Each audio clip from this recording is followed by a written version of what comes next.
Hey Zwifters, welcome back to another video. Today I'm going to be talking about the 1.39 game release. And this is the May game release, but it may seem odd to you all that it is 1.39 instead of 1.35. And that's because last update was so big that Zwift decided to skip a few numbers and jump on over to 1.39. So here we are now in May with version 1.39, and I'm going to be diving into all the details of this, including some visualization of the new features. And I'm going to be going into Zwift to really show you all how all the features work and give you just a complete rundown of the update.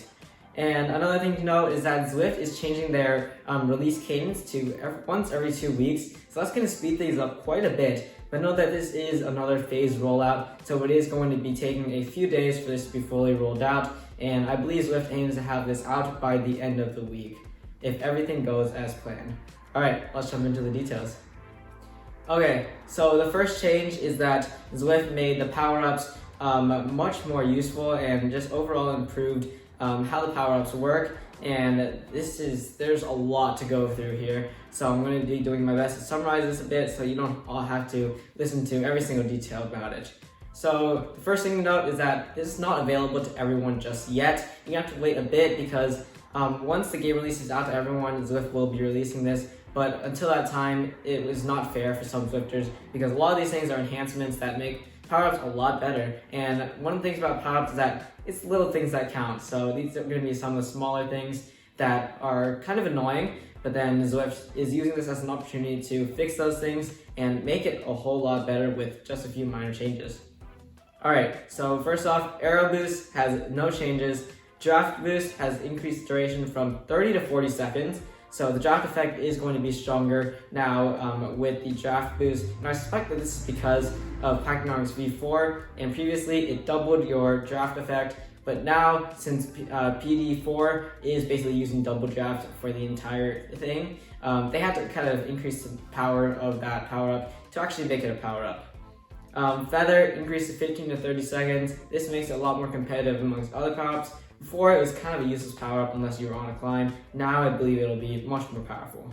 Anvil will now be 15 seconds, so that used to be 30 seconds, and that used to be one of the most powerful power-ups in the game.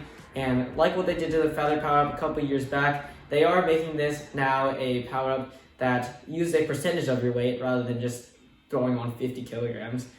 So this will make it much more realistic for lighter riders, so they're not just adding 50 kilograms to, let's say, a 30 kilogram rider, because that just makes them way faster. But now it's just going to be a percentage of that, so it'll be a bit more equal amongst all of the Zwifters.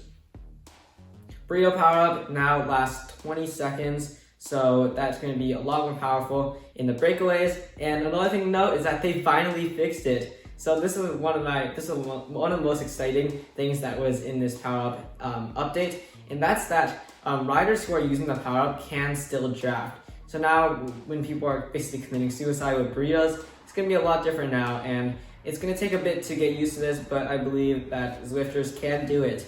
Now also, it's going to be riders behind you in a draft cone that are going to be losing the draft. It's not going to be riders in front of you. I always found that a bit absurd, where like you would be in front of someone with a burrito power and you'd still lose the draft. It just didn't really work, but Zwift has corrected that.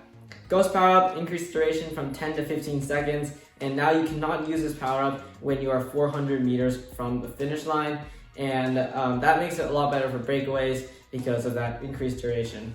Steamroller, no changes. XP power-up, no longer available in events, and it's automatically turned off by default so that riders aren't going to the finishing sprint with a plus power-up.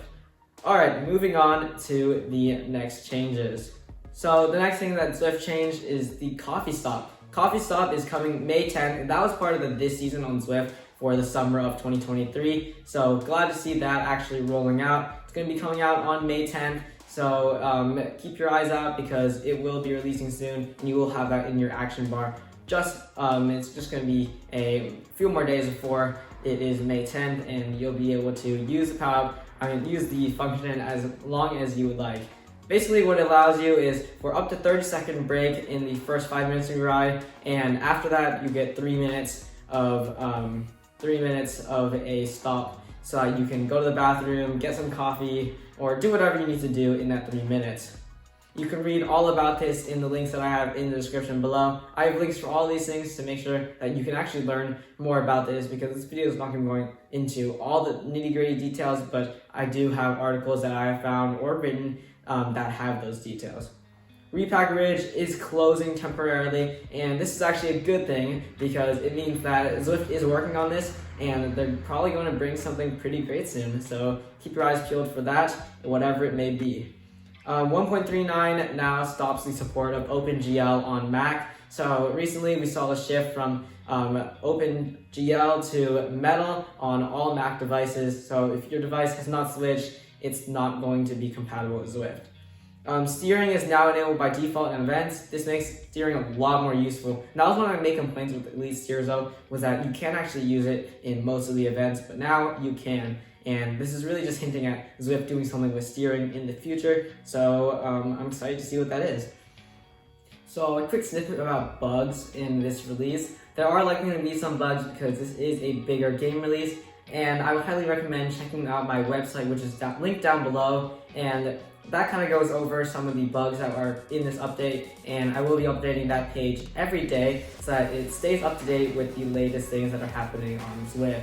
And another thing to note, I do have affiliate links linked down below, so if you do have to purchase from Wahoo Fitness or Amazon or a company like that, please use those links down below. It really helps support my channel and my journey as a content creator, and I greatly appreciate it. Now, there's also been a completely new menu section, and I'm going to be showing that up on the screen right now, and you're going to see that you do have two different sections of the menu. It's going to be display and audio stuff on one side, and then the actual settings on the other side. So the actual settings are going to be stuff like leaderboards, group chat, trainer difficulty, or things like holo replay. New pairing screen has been added. This looks a lot more refined and a lot more modern, kind of matching the look of what the new home screen is following. So keep your eye out for that. It looks pretty nice to me and I'm really enjoying it. That just about wraps up this video. I hope you found this video helpful or useful. If you did, please consider hitting that like, subscribe button. It really helps support the channel. And with that, ride on and see you all next time.